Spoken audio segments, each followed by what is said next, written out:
I want to talk about this little guy right here. I want to talk about the DJI Action 6 and my experience using this camera.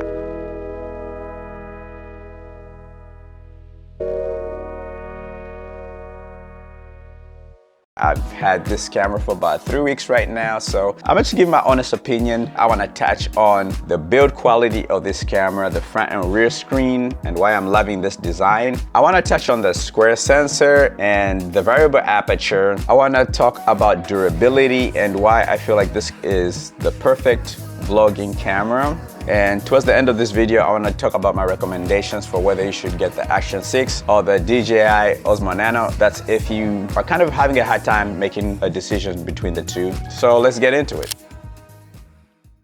Let's touch on the build quality. So the first thing I noticed when I got this camera out of the box is just the materials look like they're a little bit slightly better quality compared to like the Osmo Nano. I'm also liking the color and how understated it is compared to the Action 5 Pro. I think the biggest thing about the design of this camera for me is the two screens compared to the Osmo Nano, which I didn't really feel like it was a problem having to like disconnect the vision dock from the actual camera and turning it around until I started using this camera and I noticed how convenient it is, especially like if you're vlogging, to just have you recording and then just turning the camera around and always being able to have yourself framed correctly. Even though the screen in the front is tiny, it still gives you enough of a view to where you can frame yourself correctly, and then you can just turn the camera around, continue shooting what you're shooting.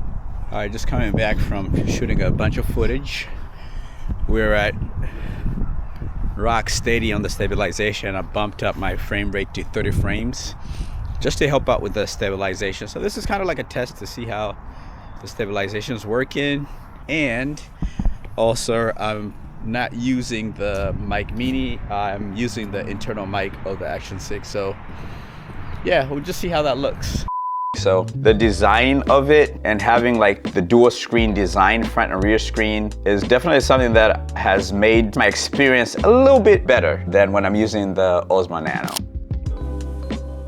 Starting off with the square sensor, the one thing that I'm liking and I noticed about using this camera is basically you can record with it in any type of orientation and it's not gonna really much change your framing or your composition. So if you want, you can shoot it like this or you can shoot it like this, and you know, it's a square sensor, so no matter which way you orient it, it's just gonna keep the same composition. So that's just like something that makes shooting easy, and especially if you're trying to like squeeze this in a tighter space, so you can just orient it this way and you get the same shot. So I thought that was pretty neat. And also the benefit of having a square sensor, of course, is the ability to be able to repurpose your videos in post for long form content, or if you want to do shorts, you can crop it in post and do something for your Instagram or your TikTok or shorts here on YouTube. So I'm just liking the fact that you have those options if you want. Like for me personally, YouTube is my main platform. A lot of my content is gonna be, of course, more like long form,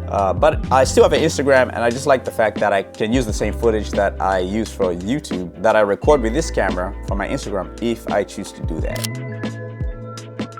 When it comes to the variable aperture, having a bigger sensor, having this 1/1 inch sensor in this camera definitely is a plus, because the bigger the sensor, the better the quality, especially in lower light situations. But having the variable aperture even gives you just more control as far as just getting more light into that sensor, right? Kind of getting the best quality out of the sensor. The one thing I did notice when I was using the variable aperture, we do have options when you go into the options, especially under auto. You have options for you to be able to adjust it from f2 to f4. It gives it like a range to where it can automatically make that adjustment. But this is where the problem is that I noticed, right? When you have it in this kind of like auto mode where the camera kind of decides, I see the benefits of having this, especially if you're just trying to vlog and you're not trying to think about like changing your aperture. The problem with that is that the aperture is not gradual. It jerks around a lot, and it's noticeable, especially if you're shooting in low light and let's say you're walking around or you're driving driving and you're driving past like street lights, the one thing I noticed is it will jump from like being dark to bright, and it's a little bit jarring. So I prefer to just leave it in manual to where I can just lock my aperture at 2.8, which is another kind of missed opportunity on DJI's part. I wish there was a way to fully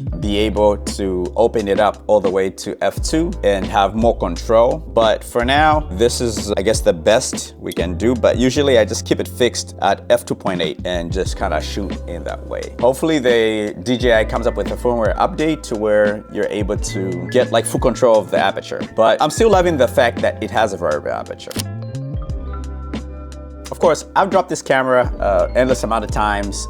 Every time when I'm recording with this camera, like I took this camera to the gym, and this little magnetic mount, I paired it up with this, attached to this little, oops, see, I'm already dropping stuff. I paired it up with this little mount right here, to this magnet right here with this. So, of course, I'm in the gym, I'm trying to mount it in different spots, and sometimes some metals are weaker and I dropped it. And I cannot do that with my Sony a7 IV. It's a bigger camera, it's expensive, but with this camera, with everything that it has, you know, having like D-Log and everything, I'm getting a tiny little cinematic camera with me, and I don't have to have the anxiety of and the fear of like, hey, am I gonna break it? Or I wanna get this shot, but I'm not sure if whatever I'm using to mount it is gonna support the weight of the camera. So this is why this camera, I would argue, is the best vlogging camera out there. But maybe for argument's sake, you could say, hey, what about the Pocket 3, right? The Pocket 3 is a great option as far as like size-wise and ease of use and being able to carry it around, but still, it's a camera sitting on a gimbal, and the gimbal got moving parts, and those moving parts could be broken, right? But with this, I could just freaking, you know, I can toss this camera around without feeling like I'm gonna break something. It's also water resistant, so, you know, I can just throw it in the water if I'm trying to record. Or I think when it comes to like vlogging, it's all about ease of mind and ease of use. You don't want to worry about other stuff. You just want to capture what you're trying to capture. So this is why this is probably the best vlogging camera out there. When it comes to like the size, you can see that it's actually slightly smaller than the Osmo Nano when the Osmo Nano is attached to the Vision dock. So you can see the orientation. So it's not that much big of a camera. Of course, if you separate the Osmo Nano from the Vision dock, the Osmo Nano is gonna have a smaller profile. But I still like the fact that it's still like a nice little package here, and it's very easy to use, especially compared to if you're coming from like a mirrorless camera. When you look at like the settings and the menu system layout, it's just easy. You got your different modes here, so it's a very easy, user-friendly camera, and you don't have to be like somebody who's like a pro to be able to jump into the menu systems of this camera and use this camera. So definitely something that kind of like makes me more enticed to use these cameras, and I find myself using this camera more than I use my mirrorless camera over here because of just how convenient it is. It's very small, and it passes the, you know, the put in your pocket test. So it's just like, I think it's the perfect tiny cinema camera you can ever own.